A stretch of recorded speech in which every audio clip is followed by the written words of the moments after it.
নমস্কার বন্ধুরা, লক্ষ্মী রান্নাঘরে তোমাদের স্বাগত। প্রচন্ড গরম পড়েছে, আর এই গরমে একটু ঝোল না হলে ভালো লাগছে না। অতএব আজকের আমি তোমাদের তেলাপিয়া মাছের ঝোল করে দেখাবো। আগেকার দিনের যে কাঁচকলা আলু দিয়ে যে ঝোলটা হতো, মা ঠাকুমা দিদিমারা করতো, আজকের আমি সেই রকম পাতলা করে ঝোল করব তেলাপিয়া মাছ দিয়ে। আর তেলাপিয়া মাছটা হচ্ছে ঝোল খাও, ঝাল খাও, যাই খাও, খুবই ভালো লাগে। বিশেষ করে আমাদের বাড়িতে তো সবাই এই মাছটা খুব পছন্দ করে, যেহেতু কাঁটা কম, খেতেও ভালো লাগে আর মাছটার টেস্টও বেশি। সেই তেলাপিয়া মাছ দিয়ে কলা আলু দিয়ে ঝোল করে দেখাবো। সঙ্গে থাকো, ভিডিওটা দেখতে থাকো। এই দেখো মাছ, দেখতেই পাচ্ছ, ছিপে ধরা হয়েছে, একদম টাটকা পুকুরের মাছ। আর এই মাছটা একবার যদি পুকুরে ফেলা হয়, মানে প্রচুর হয়, আর ফেলতেও লাগে না, আর খেয়ে শেষও করা যায় না। এই মাছ দিয়েই আজকে আমি তোমাদের ঝোল করে দেখাবো। প্রথমেই আমি মাছটা কেটে নেব।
ঝোলের জন্য জিরেটা বেটে নেব।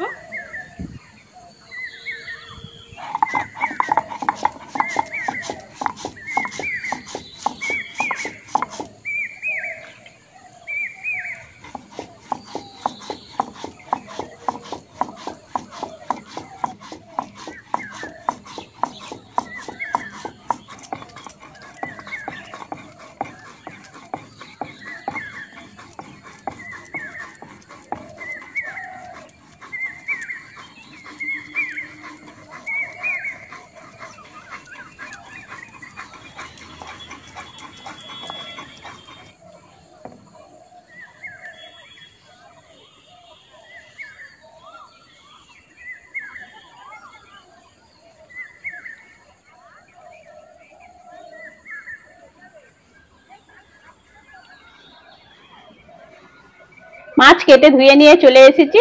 এইবার এই মাছে লবণ আর হলুদটা মাখিয়ে নেব। লবণ,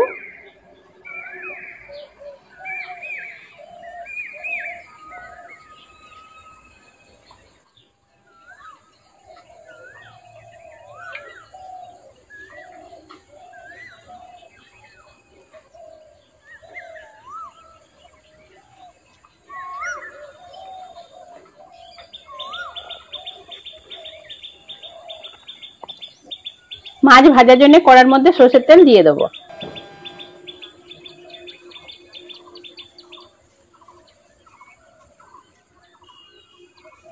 কড়ার মধ্যে মাছ দিয়ে দেবো।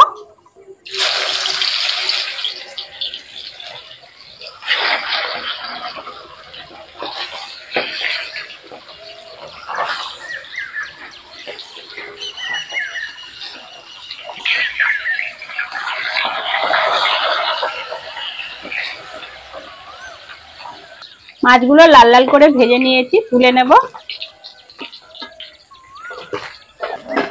বাকি মাছগুলো এরকম ভাবে লাল করে ভেজে নেব।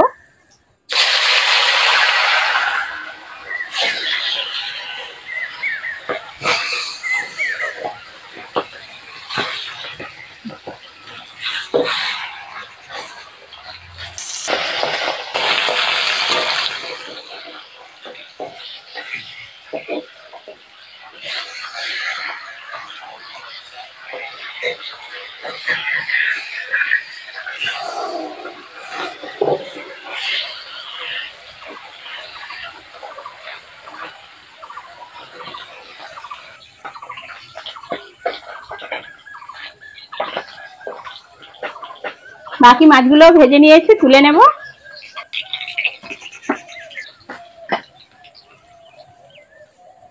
মাছ ভাজার তেলে কলাগুলোও ভেজে নেব। অল্প একটু হলুদ দিয়ে দেব, দিয়ে কলাটা ভালো করে ভেজে নেব, না হলে তরকারিটা কালো হবে। যত ভালো করে ভাজবো কলা, তরকারি কালো হবে না।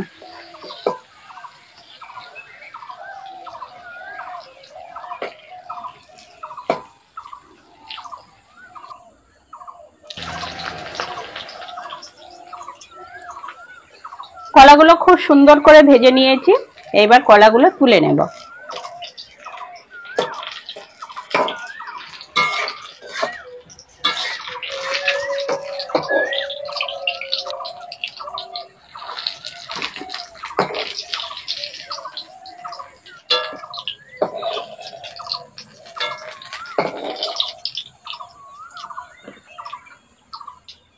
ওই তেলের মধ্যে 5 ফোড়ন দিয়ে দেবো।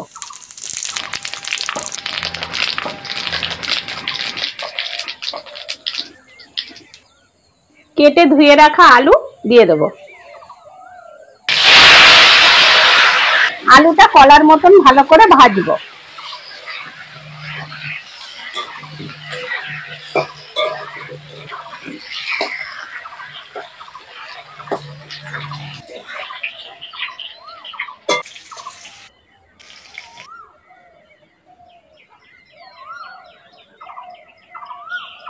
আলুগুলো দেখো কলার মতন ভালো করে আমি লাল লাল করে ভেজে নিয়েছি। এবার আমি জল দিয়ে দেবো।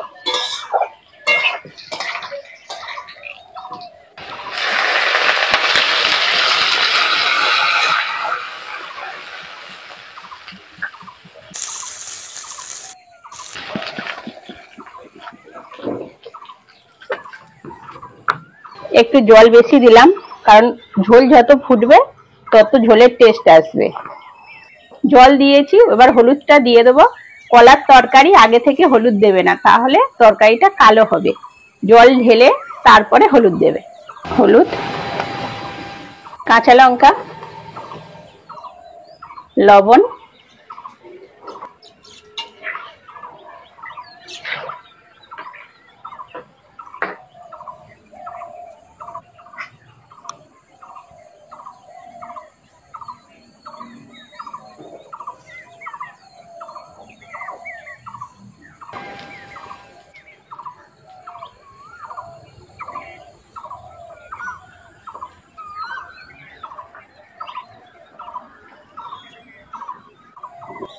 ঝোল ফুটে গেছে, ভেজে রাখা মাছ আর কলাটা দিয়ে দেবো।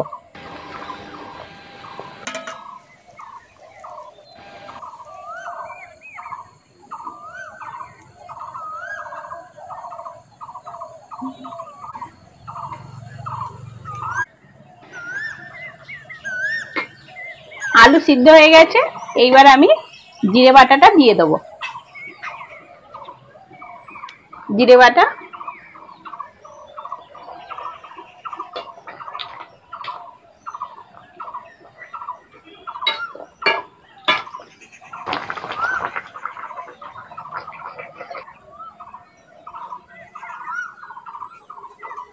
কলা আলু দিয়ে তেলাপিয়া মাছের ঝোল গেছে, নামিয়ে নেব।